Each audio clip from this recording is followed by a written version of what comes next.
Olá mais uma vez, sejam bem-vindos ao nosso encontro de comentários à lição da Escola Sabatina. Hoje que já vamos partir para a lição 9 e estamos quase a chegar à reta final deste trimestre. Mais uma vez temos o Pastor Paulo Cordeiro, bem-vindo, que nos vai ajudar aos comentários da lição desta semana. Mas antes vamos começar com uma oração. Senhor nosso Deus, que habitas o céu, nós te queremos agradecer por todas as bênçãos que nos tens concedido e pela oportunidade de a cada semana e para quem ouve a cada dia, estudar a Bíblia através da lição da Escola Sabatina. Te suplicamos que possas abençoar as nossas palavras e aqueles que vão ouvir, para que sirva para nós todos conhecermos melhor a pessoa de Jesus e sermos melhores membros da Igreja e membros do Teu povo. Amém. Que Tu nos abençoes nesta hora, a todos, em nome de Jesus. Amém. Amém.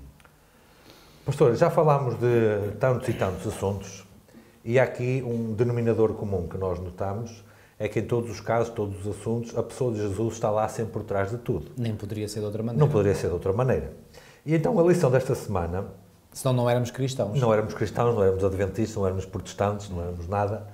E quando a lição desta semana tem como título a prova mais convincente, ela mais uma vez vai explicar porque é que a pessoa de Jesus é o elemento, o fundamento e o alicerce, como dissemos, de toda e qualquer união que possamos ter.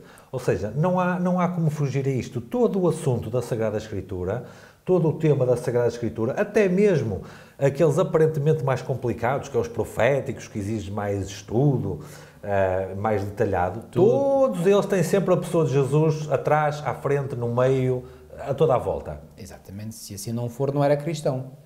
E, portanto, Jesus é aqui o ímã que atrai, ou o elemento aglutinador que atrai tudo. Portanto, sem Cristo, o cristianismo morre, simplesmente não existe. Jesus disse que quando fosse erguido na cruz atrairia a muitos. Exatamente.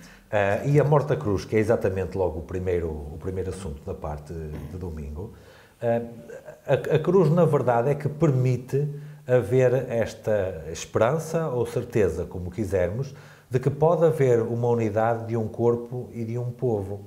Porque até ali nós aguardávamos o Messias, mas havia a possibilidade, e repito, a possibilidade de que o Messias pudesse falhar na sua missão. E se ele falhasse na sua missão, teria caído tudo por terra. Até faço uma pausa, porque quer dizer, estamos aqui a falar de unidade, mas nem falaríamos de unidade, nem falaríamos de absolutamente nada. Seria um caos impensável que nós nem conseguimos imaginar como é que isto seria possível. Mas a morte de Jesus reúne os filhos de Deus num único corpo. A morte de Jesus, que foi um acontecimento que ainda falámos na semana passada, foi um acontecimento que foi um grande desapontamento, foi um acontecimento que foi exatamente o contrário daquilo que correspondeu às expectativas daqueles que andaram com Jesus, mas a sua morte, associada à sua ressurreição, não podemos esquecer isso, como é evidente, para a verdadeira unidade daquela igreja que se estabeleceu a partir dali. Olha, Filipe, aqui o verso áureo não poderia ser mais claro ao dizer aqui, portanto, o texto de João 11, 51 e 52, dizer que, ora, ele não disse isto de si mesmo, mas sendo o sumo sacerdote naquele ano, profetizou que Jesus devia morrer pela nação. E não somente pela nação, mas também, aqui é que está a mensagem crucial de toda esta lição, mas também para reunir num corpo os filhos de Deus que andavam dispersos. Portanto, a morte de Cristo é que foi o elemento aglutinador que vai, portanto, reunir num só corpo. E, portanto, como diz logo aqui a introdução da lição, a unidade torna-se visível através de uma mensagem comum, que é centrada em Jesus como o nosso Salvador, mas também nas verdades das Escrituras que devem ser enfatizadas no tempo do fim. E eu acredito que no tempo do fim o povo de Deus vai-se todo unir completamente em torno da pessoa de Jesus Cristo, não é? Mas também em torno de tudo aquilo que Jesus ensina através das Escrituras, não é? E certamente que de uma forma específica para aquela mensagem distinta para aquele tempo em que nós vivemos, porque a verdade presente é um conceito que está sujeito ao seu tempo próprio, como é evidente, não é? No tempo em que Jesus veio a primeira vez, a verdade presente é que aguardavam o Messias, e assim já era há 40 séculos, como é evidente. E neste tempo era diferente. O pastor disse, claro, que é à volta da pessoa de Jesus, conforme já dissemos também, que se promove essa mesma unidade. A cruz, que é logo a primeira parte da lição, a cruz, à partida, e na aparência, e numa primeira análise, a cruz é uma derrota, a cruz é um falhanço. Até os discípulos sofreram ali, como dissemos a semana passada, um grande desapontamento, não é? Só que é engraçado e curioso verificar que logo a seguir à cruz temos a ressurreição, e a ressurreição, com a cruz como é evidente, e o que ela representava, Jesus pôde explicar aos discípulos o que é que realmente tinha acontecido ali, e isso é que foi o elemento base que suscitou a igreja que veio depois a partir dali. Ou seja, aquilo que aparentemente era uma derrota, que aparentemente era um fracasso, foi o motivo para a unidade dos cristãos que organizaram aquela igreja, e a pregação, a verdade presente para aquele tempo era a ressurreição, que o Senhor tinha ressuscitado. Ou seja, como havia uma mensagem, todos estavam unidos à volta da mensagem, todos estavam unidos à volta da pessoa da mensagem, a igreja era unida. Exatamente. Ou seja, para este tempo, nós temos que identificar qual é a mensagem para este tempo, específica, distinta, que tem que ser sobre a mesma pessoa, de certeza absoluta, claro. e a igreja tem que se unir à volta dessa mensagem. Exatamente. Não à volta de conceitos, não à volta humanos, quero dizer, não à volta de filosofias humanas, mas à volta desta mensagem que está aqui. E qual é a mensagem? É aquela que o pastor falou há pouco, que a morte de Cristo reuniria os filhos de Deus novamente. Agora, no tempo em que nós estamos, o que é que nós acrescentamos a isso? Nós acrescentamos a isso a iminência da segunda vinda de Jesus. Todas as profecias estão a ponto de se cumprir no tempo em que nós vivemos, e a nossa igreja tem esta mensagem, como dissemos a semana passada, distinta, específica, diferente de todas as outras, e é isso que deve basear e fundamentar toda a pregação que nós temos. Sem dúvida. Se calhar às vezes nós nos perdemos em coisas que, não sendo erradas em si, não são o essencial. Exatamente. Para aquilo que nós vivemos agora. É verdade, e muitas vezes eu vejo que se perde muito tempo, às vezes, em pormenores, em detalhes. A semana passada nós enfatizámos realmente a unidade da fé numa mesma doutrina, que tem elementos que são absolutamente essenciais para a identidade doutrinária desta Igreja, e, portanto, não podemos, de forma alguma, pensar em unidade pondo de parte ou escamoteando a mensagem. Portanto, a mensagem é absolutamente essencial, e aqui na mensagem temos de estar todos unidos. Muitas vezes se pensa na unidade mais em termos de unidade em que estamos todos unidos uns aos outros, entendemos bem, estamos juntos. Mas é impossível nós estarmos juntos se não estivermos, portanto, em sintonia na mensagem. A Bíblia, em Amós 3.3, faz uma pergunta uma mera pergunta retórica, diz: andarão dois juntos se não houver entre eles acordo? É evidente que a resposta a esta pergunta é mais do que óbvia. É evidente que não andarão juntos. Portanto, separar-se-ão. Portanto, haver uma mensagem comum é que nos liga, e é isso que faz a maravilha da Igreja Adventista do Sétimo Dia, é ter uma mensagem que nos une, independentemente da cultura de onde nós vimos, não é? Do extrato socioeconómico, da cultura, enfim, da raça, da cor, etc., sei lá o que mais. Pois bem, é a mensagem é que nos une, e na mensagem nós não podemos estar separados, de forma alguma. Separados estávamos nós antes da cruz de Cristo. Exatamente. Separados de Deus, logo em primeiro lugar.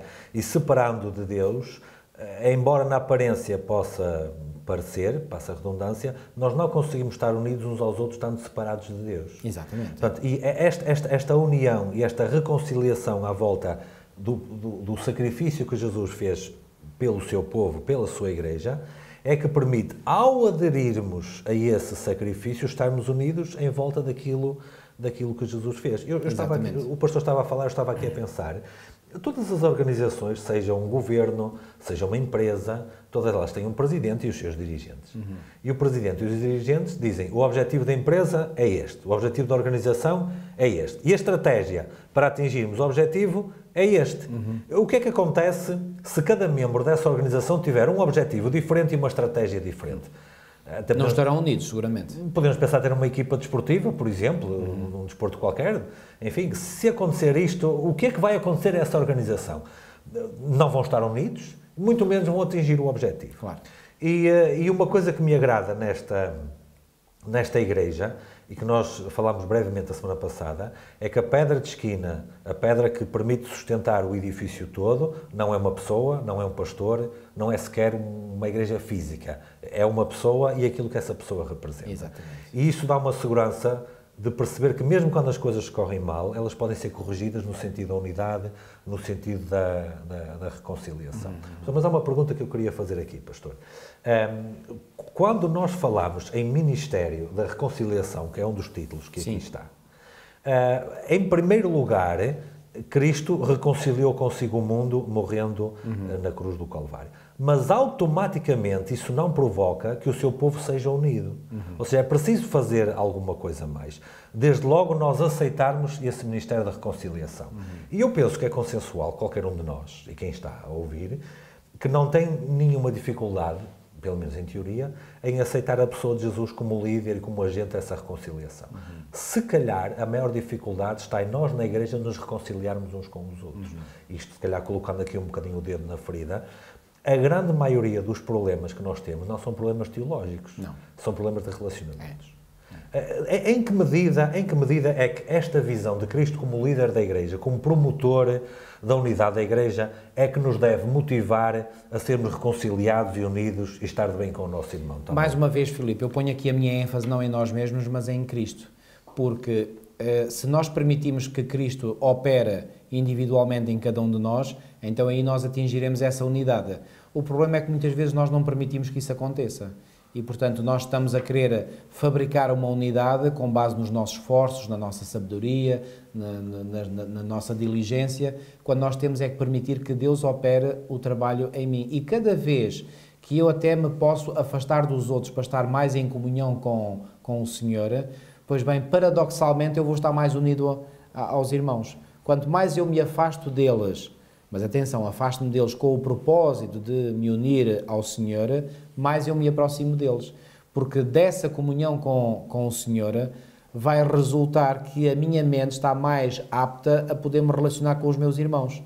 Mesmo que possa haver ainda diferenças de opinião. Por exemplo, aqui na lição desta semana, por exemplo, na lição de quarta-feira, fala aqui na unidade do meio da diversidade. E aqui o autor da lição fala de um caso que aconteceu na igreja primitiva, nomeadamente na igreja de Roma, onde havia divergências entre os irmãos, mas Paulo vem imediatamente tentar pôr água na fervura para dizer não vos deixeis desunir por causa dessas coisas, que eram questões secundárias. E quantas vezes nós não nos deixamos divergir por questões secundárias? Portanto, aquilo que é absolutamente essencial é aquilo que nós falámos a semana passada. Aquelas doutrinas são absolutamente fundamentais. E, portanto, repito, a doutrina da salvação, a doutrina da segunda vinda de Cristo, a doutrina do santuário, a doutrina do sábado, a doutrina do estado do homem na morte, isso são... Quer dizer, isso é pontos intocáveis. Ou seja, devemos nos concentrar naquilo que é o fundamental e o mais importante. Sem dúvida. E muitas vezes nós nos deixamos distrair por questões que são absolutamente secundárias. E, por exemplo, aqui na lição de quarta-feira, o autor fala aqui na unidade no meio da diversidade e aponta o caso que aconteceu no tempo da igreja primitiva, nomeadamente na igreja em Roma, onde os crentes estavam a ter lá divergências uns com os outros, e Paulo vem tentar pôr água na fervura para dizer, mas isso não é o essencial. E, portanto, muitas vezes nós nos deixamos também distrair por coisas que não são essenciais. Até mesmo no campo doutrinário, existem doutrinas que não são assim tão essenciais como à primeira vista pode parecer. Por exemplo, a doutrina da Trindade, que tem provocado alguma divisão no nosso seio hoje em dia, porque há aqueles que negam a Trindade bíblica, etc. Não é, digamos, a verdade presente a levar nestes últimos dias. Não é. A verdade presente e aquela que alimentará o alto clamor é, sobretudo, a verdade do sábado. Vamos também falar sobre a verdade do estado do homem na morte, mas a grande verdade bíblica que será a verdade que fará a separação das águas no mundo inteiro e particularmente no mundo dito cristão ou professamente cristão é a verdade do sábado. Portanto, devemos mais focar a nossa atenção nessas grandes verdades que nos unem, que caracterizam a nossa identidade e deixar um bocadinho para trás outras coisas menos importantes, embora sejam importantes também. Por exemplo, outra questão que divide muito os adventistas, a questão da alimentação, do vestuário. Bom, é verdade que isso é importante? Claro que sim. Quem sou eu para dizer que isso não é importante? Mas não está no primeiro lugar do pódio das prioridades. Não está. E alguns dizem, mas a mensagem da saúde é o braço direito. E digo, bem, claro. É o braço direito, não é a cabeça. Claro. Muitas vezes nós queremos pôr o braço direito no lugar da cabeça. Na cabeça da mensagem está a justificação pela fé em Cristo Jesus, a salvação pela graça. Isso é que é a cabeça. A cabeça é Cristo e a salvação que Ele oferece pela sua morte na cruz do Calvário. E, portanto, não podemos pôr... E reparem, deixem-me usar esta imagem, porque, reparem, é Ellen White que diz que a mensagem da saúde é o braço direito da nossa obra. Mas, se cortarmos o braço de alguém, essa pessoa sobrevive. Se cortarmos a cabeça, ninguém sobrevive. Portanto, mesmo que a mensagem da saúde não seja apresentada, ou não seja apresentada na íntegra, como eu acredito que deve ser apresentada também, mas num contexto próprio, portanto, mesmo que a mensagem da saúde, estou a levar as coisas a um extremo, não seja apresentada,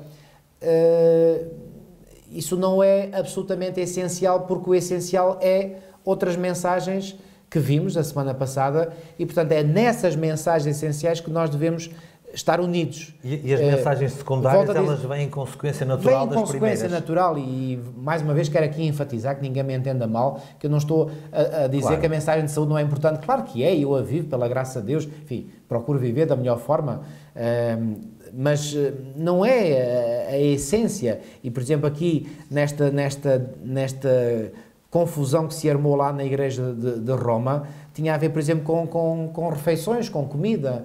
E quão fácil é nós, às vezes, podermos desunir-nos porque temos opiniões diferentes quanto à alimentação, quanto ao vestuário. Claro, volto a dizer, há princípios fundamentais que devem nortear a nossa conduta nessa área. Mas, muitas vezes, a discussão nem está aí. Está em pormenores que são absolutamente secundários e muitas vezes se cria ali confusões, altercações, conflitos. Estamos a falar daquilo que não viola princípio bíblico. Exatamente. E que é no campo dos hábitos e dos costumes. Reparem, por exemplo, voltando a falar do que dividia a igreja em Roma, não estava em causa se podiam comer alimentos imundos ou não, isso estava completamente estabelecido, ninguém ali... Descartado, claro. Descartado, portanto... Não pode. Não foi essa a discussão, como alguns tentam fazer crer que era o caso, mas não era. Portanto, o que estava ali em causa, e aliás, aqui o trimensário diz muito claramente, é muito provável que estas questões tivessem a ver com a impureza cerimonial judaica. Segundo Paulo, tratava-se de contendas sobre dúvidas, indicando que não eram questões de salvação, mas questões de opinião, que deviam ser deixadas a cargo da consciência individual. Essas disputas eram, em primeiro lugar, sobre os alimentos que comiam. O problema que Paulo trata aqui não era comer animais proibidos em Levítico 11. Não há nenhuma evidência de que os cristãos da igreja primitiva começassem a comer porco ou outros animais imundos durante o tempo de Paulo, e sabemos que Pedro não comia nenhuma dessa comida.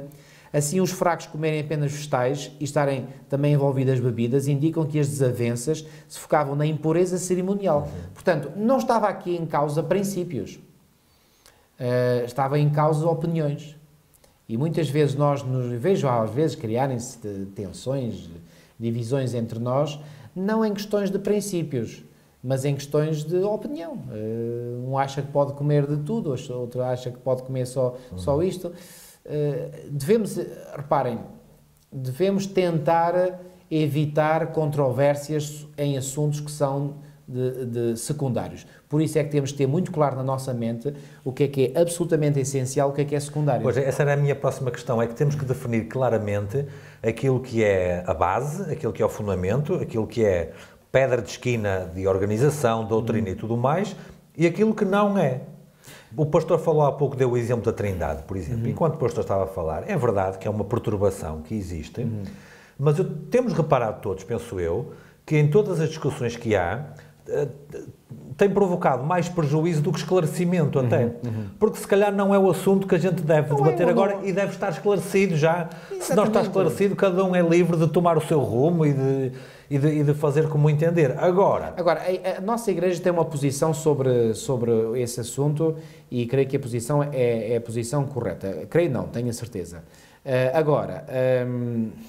Eu pessoalmente, já entrei em alguns debates com pessoas que negam a Trindade Bíblica, mas pessoalmente eu acho que é tempo perdido estarmos a lidar muito com esse assunto. Não é um assunto essencial para o nosso tempo. Não é, digamos assim, não faz parte daquele pacote de verdade presente. A verdade presente é, eu poria por ordem de... depende também do tempo em que estamos, mas à medida que vamos caminhando para o tempo do fim, bom, aí a grande verdade, que vai ser digamos, o topo, será no pináculo. O clímax do conflito. O clímax do conflito é o sábado, ponto final, parágrafo. É o sábado. E aí poderemos, com mais assertividade, concentrar as nossas atenções. Exatamente. É muito mais fácil, certamente, trazer alguém para a igreja, porque o convencemos pela Bíblia da verdade do sábado, que está a discutir sobre a Trindade. Exatamente. Que se calhar nem é um assunto, a não ser para adventistas, infelizmente. E Filipe, eu tenho notado ao longo do meu ministério que as pessoas com quem eu estudo a Bíblia, aquelas que aceitam de coração e quando começo a estudar a verdade do sábado com elas, uau, mas eu nunca tinha descoberto, uau, mas isto é tão claro. Pronto, eu começo logo a ver ali indícios de que aquela pessoa está a aceitar a verdade do sábado de coração aberto. E é uma coisa que eu tenho observado, isto é fruto da minha experiência. Quando a pessoa aceita a verdade do sábado, em relação às outras verdades, parece que aquilo é de rajada, ou seja, vai tudo, aceita tudo o resto. Quando a pessoa tem ali reservas e algum incómodo com a verdade do sábado, eu já começo a ficar de pé atrás porque sei, bom, isto aqui vai trazer problemas. E bem dito, bem feito. Normalmente, quase todas as pessoas que têm reservas em relação à verdade bíblica do sábado, acabam por depois também ter reservas em relação a outras verdades, e essas pessoas ou não entram na igreja, ou se entram, são pessoas periclitantes e mais cedo ou mais tarde acabam por sair. Agora, quem aceita de coração a verdade do sábado, essa pessoa normalmente torna-se uma rocha dentro da igreja, uma pessoa bem firme. Pastor, a Bíblia diz que nós somos feitos espetáculo aos anjos, enfim, ao universo inteiro que está a assistir ao que se passa aqui na Terra. E a lição desta semana fala de como nós somos espetáculo àqueles que nos rodeiam também. Isto é um assunto muito sensível. Claro que é. É um assunto muito sensível, porque havia um famoso pregador há um século ou dois atrás que dizia: em 100 pessoas, uma vai ler a Bíblia, as outras 99 vão ler o cristão que lê a Bíblia. E isto tem muito que se lhe diga, pastor, porque se nós formos a pensar quais foram as razões, os fatores primeiros que trouxeram alguém para a igreja quando começamos a dar o testemunho, muito provavelmente é o nosso comportamento. É aquilo que olha para a igreja e que vê como a igreja se comporta, como ela está unida, porque, veja bem, pastor, eu posso ser... uma ocasião fui, e falo por experiência própria, um breve testemunho, eu fui aliciado para uma determinada confissão religiosa, a palavra é mesmo esta, aliciado, uma confissão religiosa que tem muitas semelhanças com a nossa. Eu fui aliciado e, a princípio, eu observava e eu achava uma igreja muito unida, isto para usar o termo que estamos aqui a tratar, uma igreja coerente, no fundo, e que tentava fazer o seu melhor e tudo mais. Quando eu finalmente coloquei em causa algumas coisas, aquilo parece que virou tudo ao contrário. A própria pessoa com quem eu falava, que tinha todo o interesse em instruir-me, supostamente, na sua melhor intenção e tudo mais, tornou-se o meu pior inimigo, a acusar-me de todos os defeitos e mais alguns. E eu entretanto, transporto isso para mim próprio. Quando nós falamos com alguém, quando nós testemunhamos alguém, ou quando não dizemos nada, na nossa rua, no nosso trabalho, em todo o lado, qual é a pregação que nós estamos a fazer? O que é que os outros pensam da nossa religião ao olhar para nós? E é um assunto muito complicado porque, ao mesmo tempo que temos a comissão e a missão para ser agentes que Deus podia ter mandado os anjos, mas não, escolheu os farrapos que nós somos aqui. Quando nós temos essa missão e essa comissão de ser testemunhos e trazer pessoas para a igreja, que perigo não é, pastor, em vez de sermos esses missionários, sermos as pedras de tropeço que impedem os outros de entrar na igreja? Sem dúvida. Esse é um risco muito, muito grande. Aliás, aquele texto que Jesus falou sobre aquilo que realmente é o testemunho coletivo mais forte que nós como igreja podemos dar, vem aqui registado no Evangelho de João, no capítulo 13, e aqui diz de uma forma muito clara, portanto, João, capítulo 13 e versículo 35, diz: conhecerão todos que sois meus discípulos se tiverdes amor uns aos outros. Ora, este amor é um amor que se transmite através da unidade, porque, reparem, quando nós olhamos para uma família, Se essa família é unida, transmite o quê? Transmite amor. Se essa família é desunida, o que é que transmite? Não transmite amor. Da mesma forma, uma família espiritual, uma comunidade de fé que esteja unida, transmite amor. E, portanto, Jesus disse claramente, nisto conhecerão todos, ele aqui incluiu a todos, que sois meus discípulos se tiverdes amor uns aos outros. Portanto, para haver este amor uns pelos outros tem que haver unidade. E para haver unidade temos de saber o que é o essencial, o que é que realmente nos une. Não apenas em termos de doutrinas, mas sobretudo em termos de vivência que cada um de nós inevitavelmente tem que ter com o Senhor. E eu aqui quero introduzir uma palavra que ela é mencionada em 2 Coríntios, no capítulo 5, e no versículo 20, que diz, de sorte que somos embaixadores da parte de Cristo. Isso. É esta palavra embaixadores que eu quero introduzir aqui, pastor. O embaixador é um representante de alguém. Exatamente. Portanto, todos os países do mundo têm embaixadores espalhados pelo mundo inteiro que não estão lá a representar-se a si próprios ou por si próprios. Exatamente. Eles representam um país, uma nação. Ou seja, são os porta-vozes da nação que representam no país onde estão. Exatamente. Ou seja, aquela pessoa é a imagem, é aquele país lá no outro onde está. E essa pessoa que está ali, vamos imaginar, há o embaixador de Portugal em Brasília, no Brasil, certo? Esse embaixador recebe as instruções do governo português de como há de representar Portugal naquele país estrangeiro onde está. Se esse embaixador atuar de uma maneira contrária às instruções que recebe do governo, imediatamente o governo vai removê-lo do embaixador, porque não está a representar bem. Não. Se eu fosse governante e visse um embaixador meu a ir por uma outra linha, eu imediatamente o removeria. Agora veja bem. Isso não faz sentido outra forma, não é? Agir de outra forma.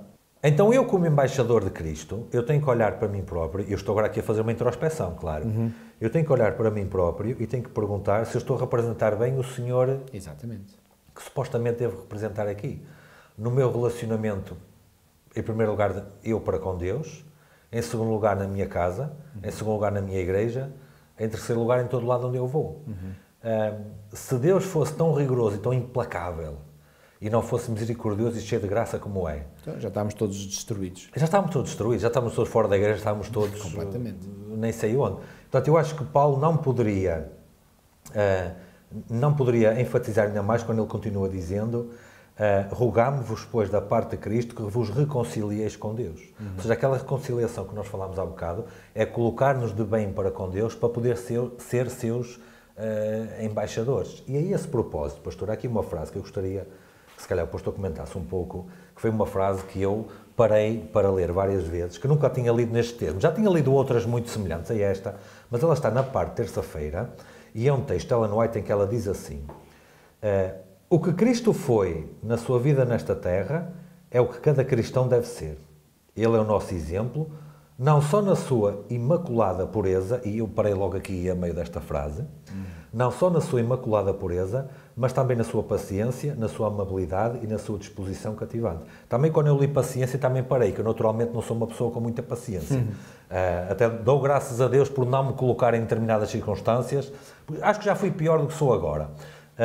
E não vou fazer agora aqui um ato de confissão público, mas já fui pior que sou agora. Mas quando lemos aqui... E é uma das características dos santos dos últimos dias. É verdade. Está a paciência dos santos. É verdade. Os que guardam os mandamentos de Deus e têm a fé de Jesus. É verdade. O que Cristo foi na sua vida na Terra é o que cada cristão deve ser. Isto não é uma fasquia demasiado alta, pastor.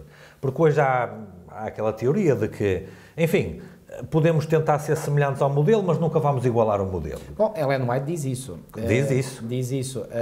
Nós não podemos, aliás, tem essa frase já há muitos anos escrita aqui na minha Bíblia. Então eu gostaria de elaborar um pouco à volta disso. Onde ela diz, não podemos igualar-nos ao modelo, mas podemos imitá-lo e assemelhar-nos a ele de acordo com a nossa capacidade. Então, mas devemos ser exatamente iguais a Cristo ou devemos apenas ser parecidos com Cristo na nossa prática? É uma excelente pergunta. É uma excelente pergunta. Se calhar mais para reflexão do que para outra coisa. Reparem, tudo aquilo que Deus pede de nós, Ele nos dá a capacidade de nós podermos lá chegar com o seu poder e com a sua graça. Portanto, quando nós compreendemos que todas as exigências que Deus faz a nós, é Ele que nos, digamos, deixem-me dar esta imagem. Imaginem, por exemplo, alguém que era condenado em tribunal por uma pena qualquer e o tribunal dizia, bom, essa pessoa, o juiz no tribunal pronunciava o réu como culpado, dizendo, pronto, este réu é culpado, portanto, vai ter que pagar, vai ter que ser preso ou então pagar uma soma muito grande para um eventual resgate. Mas imagina que agora o juiz chegava junto dessa pessoa e lhe dava exatamente esse dinheiro para o resgate. Automaticamente ela ficava livre. Pois bem, toda a exigência que Deus faz, Ele dá-nos o poder para nós cumprirmos essa exigência. Portanto, Ele não pede de nós nada que não seja possível nós atingirmos pela Sua graça.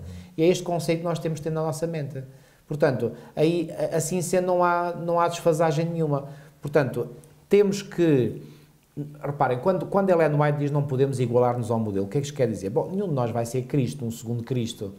Isso seria até uma blasfémia. Ninguém vai ser um homem-deus. Um homem-deus, exatamente. Portanto, isso seria uma autêntica blasfémia, claro, acreditarmos nisso. Agora, podemos imitar e assemelhar-nos a Ele. E, portanto, assemelhar que significa que o nosso caráter vai-se moldando, vai-se assemelhando cada vez mais ao de Cristo. Mas volto a dizer, a ênfase tem que ser posta no trabalho de Cristo em nós, não aquilo que nós fazemos por nós mesmos. Exatamente. Isso é impossível.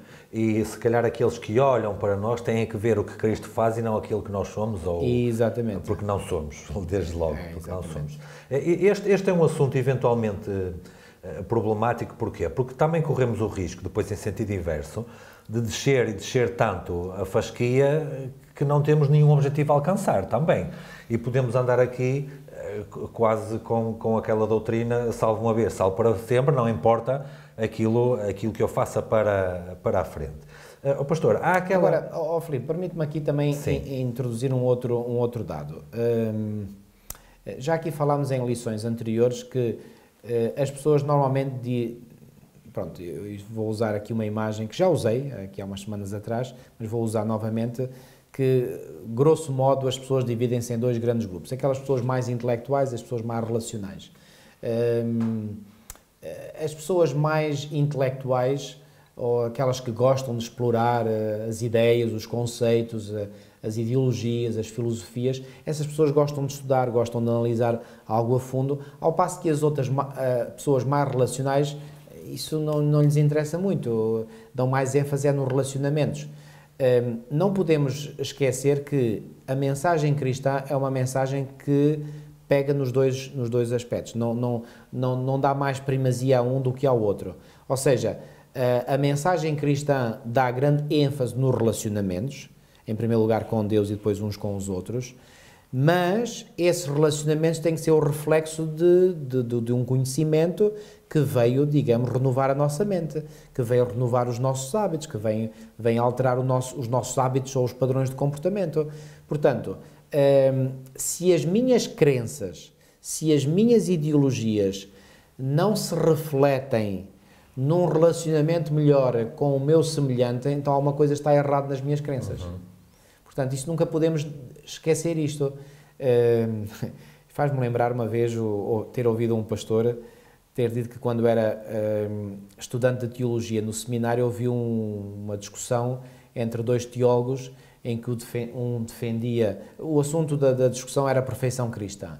Um defendia um ponto de vista, outro defendia outro ponto de vista, e aquilo que lhe chamou a atenção e que ele guardou na sua memória e que passado anos ainda se recordava, não era o que eles tinham discutido. O que lhe ficou na memória é a ideia com que ele ficou que nenhum dos dois era perfeito.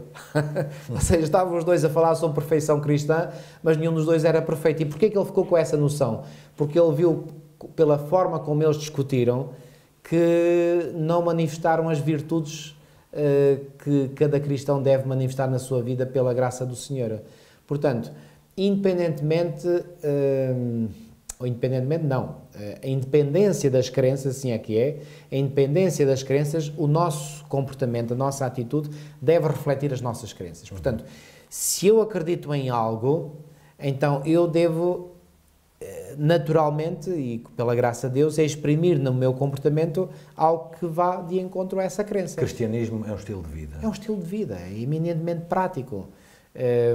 Imaginem, por exemplo, eu ser um grande defensor da perfeição cristã, que sou, mas depois eu trato mal alguém, então eu estou a mostrar o contrário daquilo que estou a...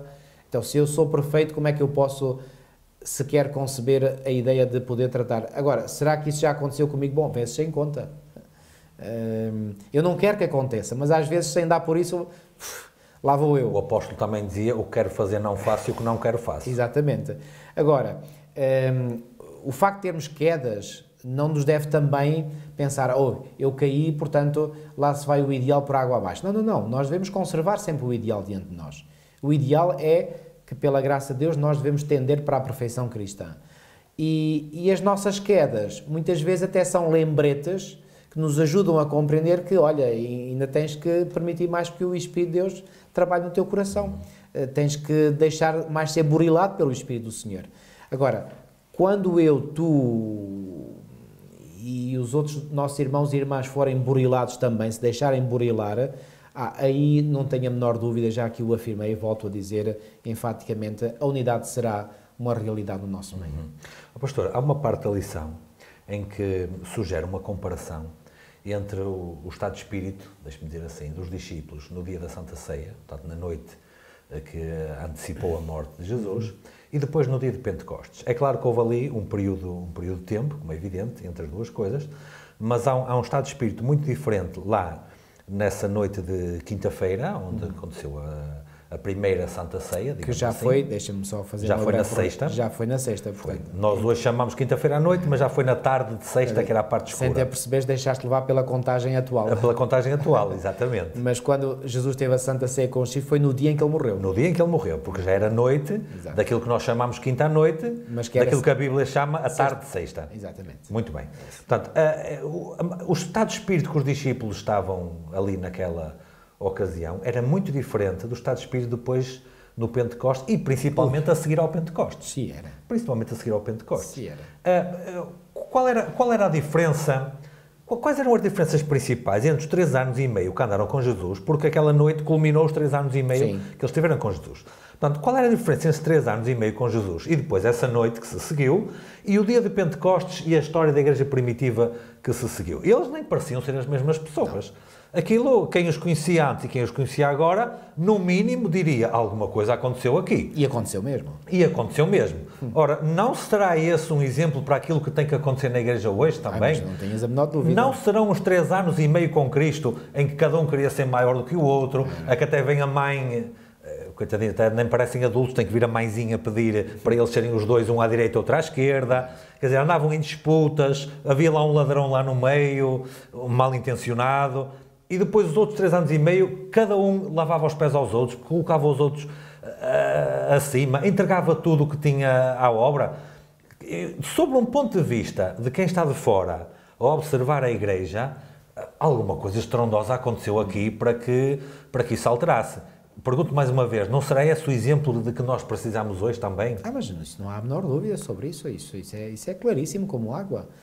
E qual foi a grande mudança que se operou nos discípulos? Em Lucas, no capítulo 22, quando Jesus disse aqui, nos versículos 31 e 32, o seguinte: Simão, Simão, aqui Jesus estava a falar para Simão diretamente, eis que Satanás vos reclamou para vos peneirar como trigo. Eu, porém, roguei por ti para que a tua fé não desfaleça. Tu, pois, quando te converteres, fortalece os teus irmãos. O que é que esta frase, quando te converteres, ou esta expressão, quando te converteres, subentende? Quer dizer que andava com Jesus, mas ainda não estava convertido. Ainda não estava convertido. Pertencia à igreja, mas não estava convertido. Não estava convertido. Dar-se-á o caso de que hoje haja pessoas dentro da nossa igreja, são membros da igreja, foram batizados, mas não estejam convertidos. Dar-se-á esse caso. Nem vou invocar a mensagem à igreja de Laodiceia, porque senão responde imediatamente. É evidente que há. E agora reparem, a boa nova ou a mensagem de esperança é que, irmão, se você vê outros irmãos e irmãs que você pensa que não estão convertidos, não desanima, porque os discípulos de Cristo também não estavam convertidos. E olha que não era só Pedro. Claro, aqui Pedro nós sabemos claramente porque Jesus mencionou. Diz, quando te converteres. Mas logo a seguir Jesus diz, quando te converteres, fortalece os teus irmãos. Porquê que os irmãos, que eram os outros apóstolos, tinham necessidade de ser fortalecidos? Porque também eles iriam passar por um processo de conversão. Ou seja, no fundo, nenhum deles estava convertido. Então, temos aqui a igreja inicial, que durante 3 anos e meio andou com Cristo, e eles não estavam convertidos. É uma coisa estranha, aparentemente estranho, mas quando se deu essa conversão, porque eles caíram completamente numa terrível angústia ao verem Jesus ser crucificado diante deles e finalmente morrer. Reparem, a angústia foi tão grande e aí, nessa angústia, claro, eles lembraram-se daquilo que Jesus tinha dito e aí, eu acredito, eles se converteram inteiramente ao Senhor. E a partir daí passaram a ser novas pessoas. É verdade que no dia em que Jesus está para ascender aos céus, eles ainda fazem a pergunta ao Senhor, será este o tempo em que restaures o reino de Israel? Ou seja, havia ali ideias que não estavam no lugar e, no entanto, já tinham passado pela conversão nessa altura, o que mostra que mesmo após a conversão pode ainda existirem algumas ideias na nossa mente que não estão no lugar, mas com o tempo lá irão. E no caso dos discípulos aconteceu, quando finalmente veio o Espírito Santo, desceu sobre eles no dia de Pentecostes, bom, aí, digamos, foi a cura completa. E eu acredito que a cura completa virá também quando a nós como povo, atenção, agora estou a falar em termos coletivos, virá quando descer sobre nós o Espírito Santo na forma de chuva serôdia. Agora, atenção, para a chuva serôdia cair, cada um de nós individualmente terá que ter vivido a sua chuva temporã. Isto é preciso enfatizar isto igualmente. Mas se cada um de nós viveu essa chuva temporã individualmente, então aí estaremos habilitados para receber a chuva serôdia. E ao vir a chuva serôdia sobre nós, bom, aí, digamos, a Igreja ficará totalmente unida. Nós temos no livro de Atos, e não só, mas principalmente no livro de Atos, os grandes feitos evangelísticos daquela Igreja, em que num dia juntavam-se 3.000 pessoas. E nós temos promessas que no fim dos tempos, que o pastor descreveu agora brevemente, acontecerá a mesma coisa. Milhares se juntarão num único dia. Tendo em conta o raciocínio que o pastor fez, se hoje que nós estamos aqui a falar, ou quem nos está a assistir neste dia, nós não vemos esse tipo de acontecimento na Igreja, dezenas ou centenas ou milhares se juntarem, a conclusão é óbvia, é porque não estamos convertidos como eles estavam no dia de Pentecostes. Podemos estar até... reparem, eu também não me atrevo a dizer as coisas dessa maneira pelo seguinte. Podemos até estar individualmente, alguns de nós, mas o corpo completo ainda não está. E isso para mim é que é óbvio. Sim, porque o que acontece na Igreja é sempre o reflexo do coletivo e não de uma única pessoa. Repara, Filipe, embora claro. O coletivo é o reflexo de todas as individualidades juntas. Bom, aqui entramos num campo muito sensível, porque repara, nenhum de nós pode falar por outra pessoa, só podemos falar por nós mesmos. E existe muitas vezes a tendência de nós nos preocuparmos com o outro. Faz lembrar aquela frase que Pedro vai dizer, portanto, a Jesus sobre João. E este, o que é que vai acontecer a este? O que te importa a ti? E o Senhor diz, o que é que te importa a ti? Tu vem e segue-me. Ou seja, não te importes com o outro, preocupa-te contigo mesmo. E essa é uma tendência, nós temos a tendência para olhar para a Igreja, para achar que aquele está mal, e o outro, e o líder A, e o líder B, e o C, etc., bom, deixemos preocupar com os outros, preocupemos mais connosco próprios. E quando nós fizermos isso, então aí estamos a permitir que Deus opere em nós o querer e o efetuar segundo a sua boa vontade. Para melhorar a Igreja e permitir que isto aconteça, eu que permita que Deus faça isto em mim, em primeiro lugar. E quando eu permito que Deus faça esse trabalho em mim, a minha visão, a forma como eu olho para a Igreja muda também. Muda. Então eu passo a olhar para os outros, eu olho para alguém e digo assim, aquela pessoa não está bem. Bom, mas pode estar no estádio em que eu estava antes da minha conversão, por exemplo. Ou seja, eu olho para essa pessoa já de uma forma não crítica, mas com um olhar misericordioso. Bom, essa pessoa pode estar no seu processo de desenvolvimento, ainda não compreendeu aquilo bem, mas vai chegar um momento em que certamente compreenderá. Ou se não compreender, ou se não aceitar, bom, olha, o pior é para ela. E se eu vejo as coisas nesta perspectiva, e se eu sei que essa pessoa, eventualmente, por não aceitar a Cristo ou não se deixar converter, vai para o caminho de perdição, então que alegria é que isso me dá? Dá-me tristeza, dá-me sentimentos de misericórdia, de compaixão por essa pessoa que está a caminhar no caminho da perdição. Até porque nada me garante a mim que eu já atingi lá o topo, Exatamente. Portanto, esta unidade deve ser uma unidade no essencial e naquilo que nós sabemos pela palavra de Deus que não é essencial, aí devemos ser tolerantes e... O autor comenta aqui em baixo, na última parte, está destacada, que diz assim, na parte de quinta-feira, é sempre muito fácil encontrar coisas erradas na vida das outras pessoas. Claro. Como podemos aprender a pôr de lado os erros dos outros, tendo este pôr de lado, certamente que ele não está-se a referir a tirar para baixo do tapete como se não existissem, claro. aprender a pôr de lado os erros dos outros, tendo em vista a causa maior de fazer a vontade de Deus numa igreja unida. Exatamente. Se calhar é uma pergunta para reflexão que resume aquilo que o pastor acabou de dizer há pouco. E nunca podemos esquecer que a unidade da igreja é uma doutrina bíblica.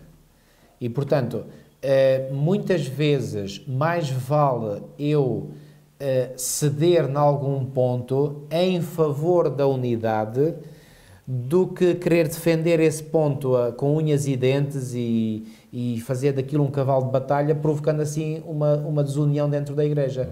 Portanto, a união na igreja é absolutamente essencial. Vai haver divergências? Pois bem, pode haver, vai haver, eu devo estar consciente disso, mas que não seja eu o agente pelo qual essa desunião vem à igreja. E, portanto, cada um de nós deveria ter essa preocupação. O objetivo final e último desta unidade é salvar pessoas, com toda a certeza. Certo.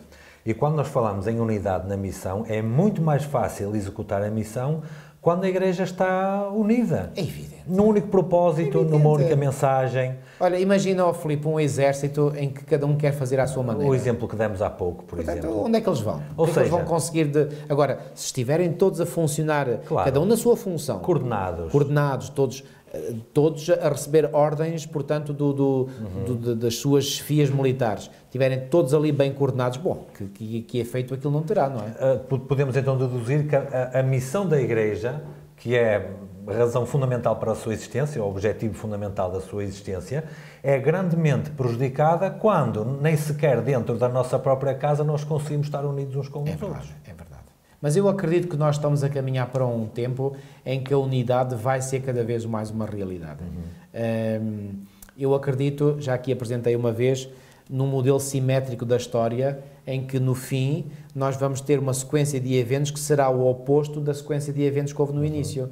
Então, no início nós tivemos uma igreja perfeitamente unida e depois, com o tempo, à medida que o tempo foi passando, a igreja foi-se desunindo, não é? Pela influência de heresias. Pois bem, no tempo do fim vamos ter uma igreja desunida pela influência de heresias, mas à medida que caminhamos para o fim, a igreja vai se unir cada vez mais e depois, sob o efeito da chuva serôdia, que é o contraponto em relação à chuva temporã inicial, vamos estar, portanto, reparem, a simetria é perfeita do seguinte modo: Cristo habitou entre nós quando esteve aqui nesta terra. Depois de ter vivido entre nós, ele morreu na cruz do Calvário e ressuscitou. Após a sua ressurreição, andou 40 dias entre nós e depois ascendeu aos céus. Depois de já ter ascendido aos céus, ele derramou, 10 dias depois da sua ascensão, o Espírito Santo sobre nós. Sob o efeito do Espírito Santo, da chuva temporã, a igreja explodiu em número, a igreja estava unida e a igreja assim continua em missão, mas depois, pelo efeito das heresias, da apostasia, essa igreja foi-se degradando. Agora reparem, olhando para a história, sob o efeito da reforma protestante, essa apostasia vai começar a ser revertida e caminhamos no tempo, cada vez mais a verdade vai sendo recuperada, a verdade bíblica que foi perdida, e entretanto nós vamos chegando ao tempo do fim, e o que é que vai acontecer? Cada vez mais nos vamos aproximar dos acontecimentos iniciais. E então vamos ter uma igreja cada vez mais unida como era no início, e depois o que é que vai acontecer? O Espírito Santo que foi derramado logo após a ascensão será derramado pouco antes da vinda de Cristo. Cristo subiu ao céu, Cristo vai voltar. E antes de Cristo subir ao céu estava com o seu povo. Depois de Cristo voltar, estará com o seu povo. Portanto, o modelo simétrico da história é absolutamente perfeito. Então, à nossa frente... Nesse modelo, eu vejo que à frente está um tempo em que a igreja será mais unida. É exatamente, é isso que eu ia perguntar. À nossa frente está esse tempo de mais união da igreja e de explosão missionária e evangelística, que no fundo é o que todos desejamos quando olhamos para a igreja e vemos o que podemos fazer por ela. Mesmo. Acho que é uma boa maneira de concluir esta semana. O pastor pode terminar com a oração, por favor. Ó querido e amado Pai que estás nos céus, muitíssimo obrigado pelo privilégio que tu nos deste de mais uma vez estarmos aqui reunidos em teu nome. Permite, Senhor, que esta unidade que nós todos ansiamos, mas tu muito mais do que qualquer um de nós, porque tu próprio oraste por essa unidade ao teu Pai e tudo fazes em colaboração com os santos anjos, com o Espírito Santo, para que essa unidade seja uma realidade, não apenas entre a tua igreja nesta terra, mas também entre a família na terra e a família no céu. Ó Senhor, que esta realidade possa esta unidade possa ser uma realidade nos dias que estão à nossa frente. Nós acreditamos que assim será.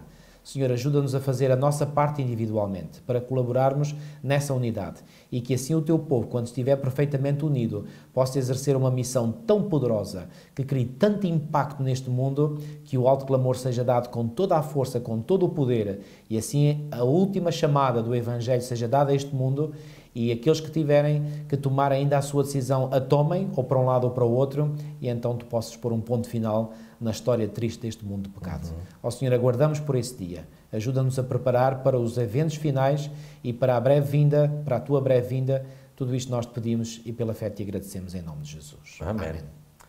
Nós voltamos para a semana. Até mais.